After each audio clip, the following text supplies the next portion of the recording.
I'm Eva O, and this is the Kink podcast. I've been a dominatrix since 2011, and I would like to spill the tea on my life. Thank you for listening. Bali was useful, but I'm glad I left. I initially had the idea to move back to Asia, where I'm originally from, after I had my burnout period. I thought that it would be good to get back to that culture, that rhythm of being. And I was looking at options where I could potentially live in a lot of nature, but I was still wanting to be near an international airport in case I wanted to restart work again. And what came up were two options. It would have been Thailand or Bali. I wasn't really sure where in Thailand at that point in time, but I never got that much deeper because I also ended up meeting somebody that I wanted to start a relationship with who was living in Bali. So over I move. And I, after not that many months, found a property that is still there. And in this beautiful valley, north of Canggu, maybe about 20 minutes, closer towards Ubud, kind of that area. And it had this river running through it, and the house was made of bamboo, and it was next to a temple. And it was beautiful, and it was very, very good for me. It calmed me, it soothed me, it settled me. It was bigger than me. Everything was nature. It was humid. It was the sounds of cicadas and birds, and this kingfisher, this bright blue kingfisher, would dart through the top floor of my place, which was all open, all made of bamboo. And every evening he would dart through and just like screaming, just claiming his territory. And I would just sit there on my sofa on my exposed second floor and accept his futile attempt. But it was a wonderful place to collect myself after quite a difficult burnout period. And it gave me space to think about working again and how I could do that in a way that would be smarter for my sanity. And I loved it. It was great. I would fly out for work and I'd come back and I'd end up sleeping and just enjoying my space for 2 weeks, and then I'd be off again. And I had a great routine like this. And I enjoyed getting closer to my partner and being playful in this little wonderland of sorts. But as time went on, our naivety, my naivety, uh, started to learn. And the fact that we were the only foreigners, essentially, in this area for many, many miles around was not a good thing. And I started to be very wary because things started to disappear from the perimeter of the house. And people were starting to try to vandalize our property when we stood up for ourselves. For example, they were trying to cut down trees on the property that the neighbor had sold them access to. And I understand there is a great divide, right? You see these foreigners coming in with their ability to purchase such a property with amounts that you will never see in your entire lifetime. And the corruption, because of how they are in that situation of their government, the corruption filters down into how they need to be to feel that they can survive or they can do better. And I get it, but it is not great to be on the receiving end of that on an individual level.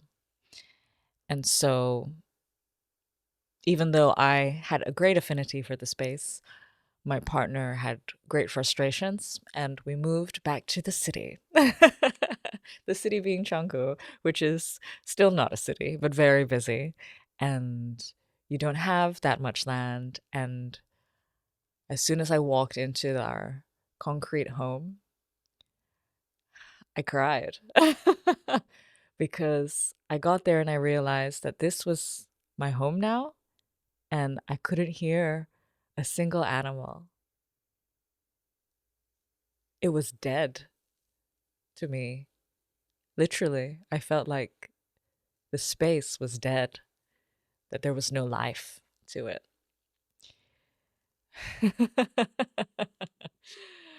And that's when things started to spiral. Actually, no, things were all right. I would travel, I would go do my thing, I'd come back, it would be fine.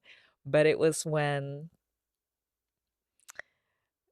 COVID happened, and even though I was a resident and I could leave with some quarantine measures, obviously nobody was leaving, and it became a stagnant space when I was used to it being a space I would find respite from. And this led to many things, one being our ultimate separation, but I think more prominent for me when I think about this, when I think about Bali, it's less the attachment of that story and more about my attachment to the space itself. I think that as a land, a lot of people feel its significance. And I think that independent of that feeling, it is extremely beautiful and has a lot of historical legacy. And that is very attractive to foreigners who are interested in the other and the eroticization of the other, the exoticization, both. And so it's drawn a lot of people over the ages. But in a modern day experience, it is quite the microcosm. So I chose to go there because I wanted to be with nature, but yet I still wanted to be connected to the international world. And I think that that is a possibility. But when that international world gets taken away, the reality of what it is on the ground has more time to sink in. And what it can be on the ground is a place where foreigners go to avoid the structures of where they come from. And this can bring some interestingly questioning minds, and it can also bring some dysfunctional ones. And for some reason, the dysfunction always speaks louder. Oh, and I didn't realize that. My ignorant self didn't realize that until I was in lockdown and the borders were quite high. And I was on my own after the breakup of this partnership. And I started to want to socialize, as you do. But my, my oh my, aside from the nature that I could get to, aside from this house that was beautiful that I could no longer live in on my own because it was not safe as a woman alone. Let's go into that a little bit, shall we? People were breaking in, even though I had fences. They were breaking into this, not very secure, to be frank, bamboo structure and taking things. And even though I was the stronger one in my partnership, he was a man. And it was perceived that he would protect us, perhaps, by other people. And I couldn't rely on that perception protecting me anymore when we were not together. And so staying in that house was no longer an option. And so if I cannot stay in nature, where do I stay? I found an incredible space that overlooked a field and it had a guard. And I thought that, okay, this is maybe the best it will be. It's pretty amazing. But even then, the injustice of the societal structures there trickled down. I ended up being tricked out of my deposit and paying far more for the property than was agreed. They took photos of my things and they used it to advertise the property when you can imagine how private my space needs to be as somebody who is a kinkster, right? And somebody who is somewhat public.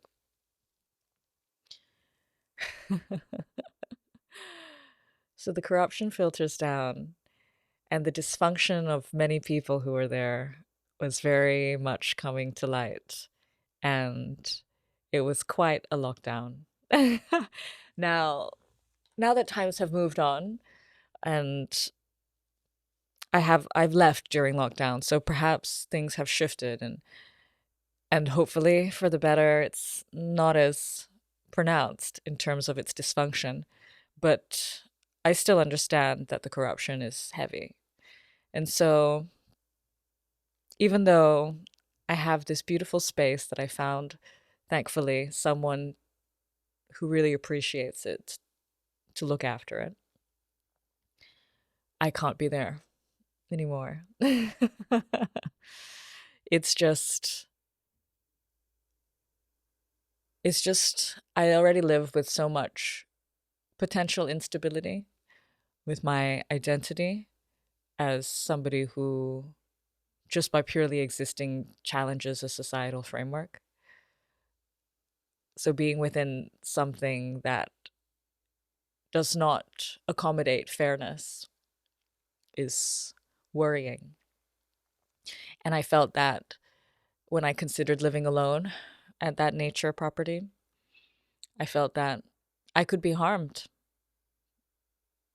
Somebody could literally come and hurt me truly, maybe even end my life in the middle of nowhere. And I don't really know whether justice would be found because, to be frank, justice didn't exist, right? Even the due process for it is not reliable. Corruption exists on so many levels. I used to own a company there also, and that was quite the experience.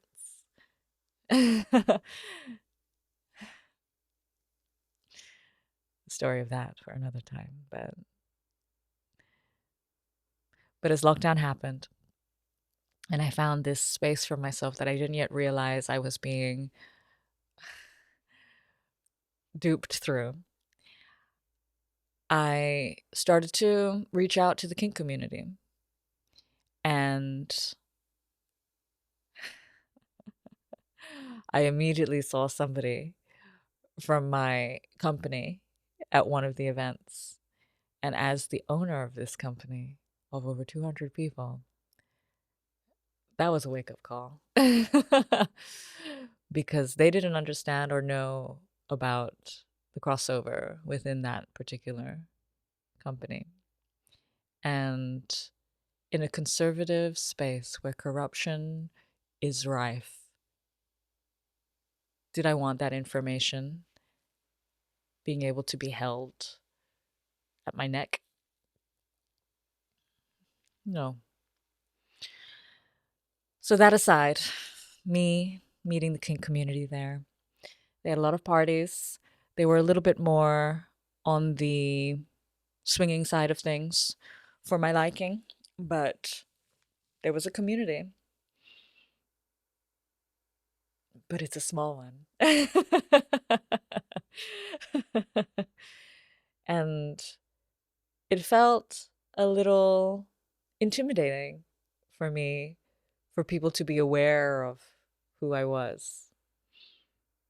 I didn't necessarily feel on the level with people within such a small community. I felt like they knew who I was, but they weren't going to show me who they were. It felt like a distance. And now living in London, I realize that it might just be a numbers thing, right? That it's not necessarily a mind that was there and only there. That because there are so many people so invested to kink and who are open about it here in London, that I'm able to find people who can look me eye to eye. And perhaps I'm not interested in feeling idolized. And that was another discovery. And then I found out about coaches. Oh dear. Can you believe that I went that long without understanding that they existed? That I only learned during lockdown what a life coach was, or that there was such a thing as a sex coach, and that they didn't need to have any qualifications to claim that title. I mean, as somebody who has been interested in hiring the services of a therapist to guide one through that, I understand. But for there to be no qualifications at all, that was very new concept for me. Mm. But what was quite prominent about that was that the sex coaches gravitated to me in such a way that I came to understand what the concept was. And a lot of them had done some courses, but in tantric sex mostly, and in, I'm not sure, the Osho school. And they talked about things that they said you couldn't talk about, which consisted of sexual acts between people on these courses. It was a whole new world for even me. And I went to tantric temple nights, which are essentially like swinging nights with a little bit more ceremony. And actually, a lot more ceremony. They do all of these uh, like breathing exercises together and eye gazing. Yeah. And, I gave it a fair go. And I can drop into a space of acting if I need to. And did I get anything out of that? I got the experience, but it wasn't really for me. Did I find any kinksters who were not attached to ritual? No, I didn't. If you are there, I'd love to meet you the next time I'm back. But I did feel quite isolated. So, despite all of these sex coaches moving towards me and people affiliating me with them, somehow I still managed to feel very alone. But I did love all the accoutrements of their desires. Still, the best sauna cold plunge combinations are in Bali. Which reminds me, the startup crew. I started off this episode thinking, oh, I'll talk about my time in Bali and it'll be nice to go into the nature there and the things that I got up to.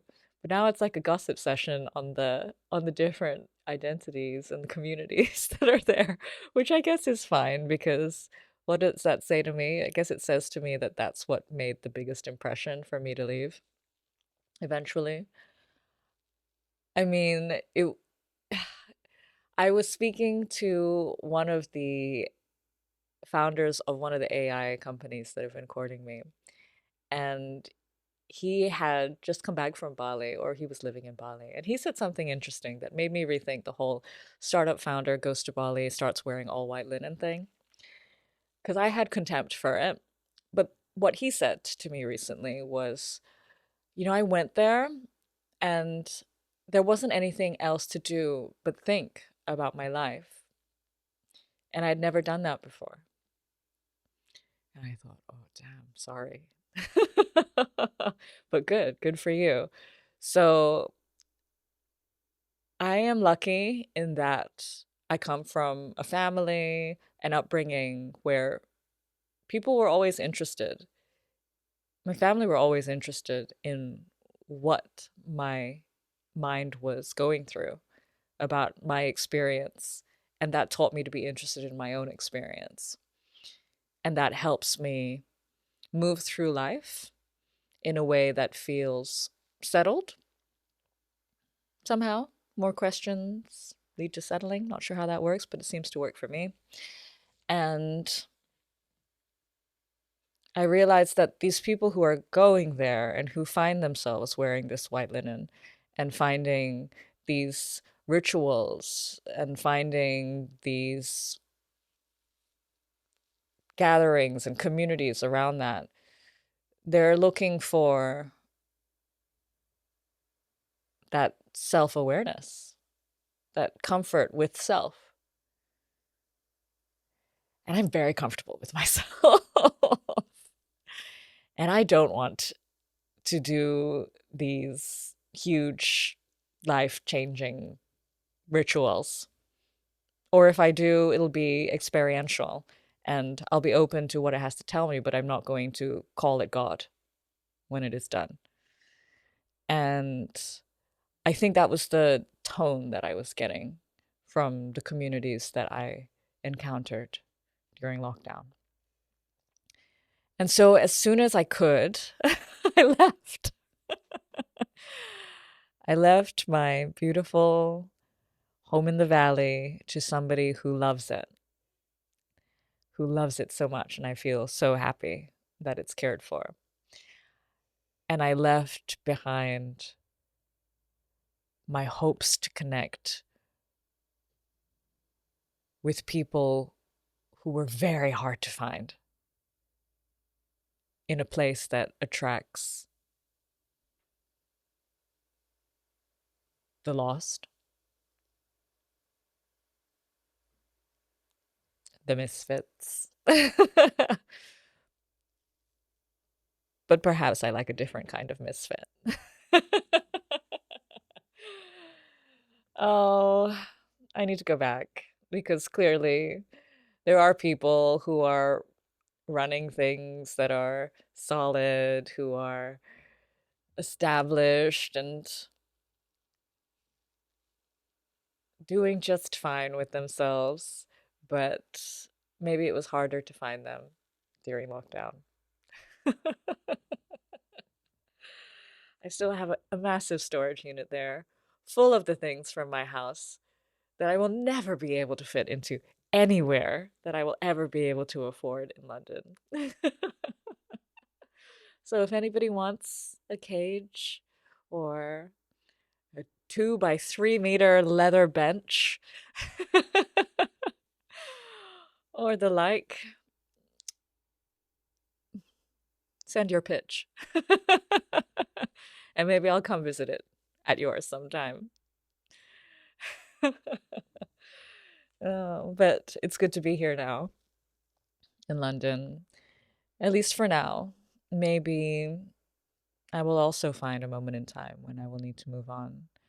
But what my time in nature solidified for me was that I need to get to that often and feel like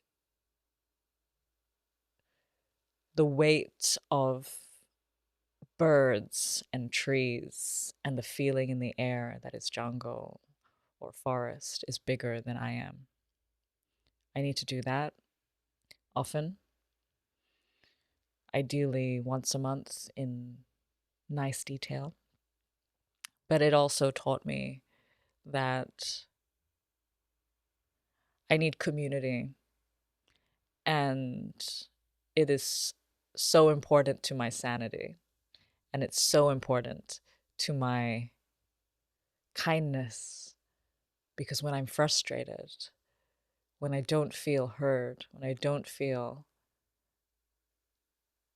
like I can be, I get cruel. And it makes you think about the nature of cruelty. But it's good to be here now in London with my group of people who are, yeah, mostly Kinksters and some very old friends. Mostly Kinksters who are doing powerful things, creating great events, publishing incredible publications, writing with such knowledge and depth that challenges me. People of all sorts are in London who are interested in kink, people who are interested in it on the occasional Sunday, on the occasional weekend, on the every single waking moment, in a professional way, in a deeply personal way, in a way that merges the personal and the professional. It's all here. And it's wonderful to be able to be a part of that now and to be able to feed off of all of their capacity and to try to contribute to it a little bit. I guess at the end of the day, maybe that just says that I want to be a functioning member of a community somehow, despite my challenging career and existence in this world and the wider society. I just want to fit in. Who knew? But Bali, still some of the most beautiful bits of banyan tree woven into the earth, and waterfalls that can take away life and give it, and animals that live completely unaware of all the tourists that have descended upon its land. It was great and it is great, but it was an experience of mine that brought me even further into the awareness of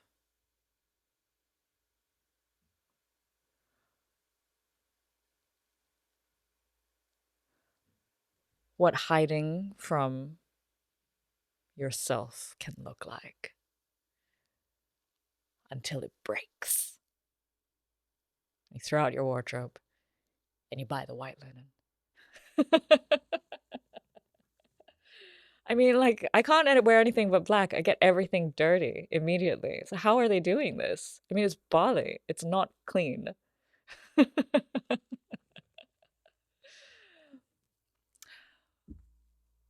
I'll go and sort out my storage sometime.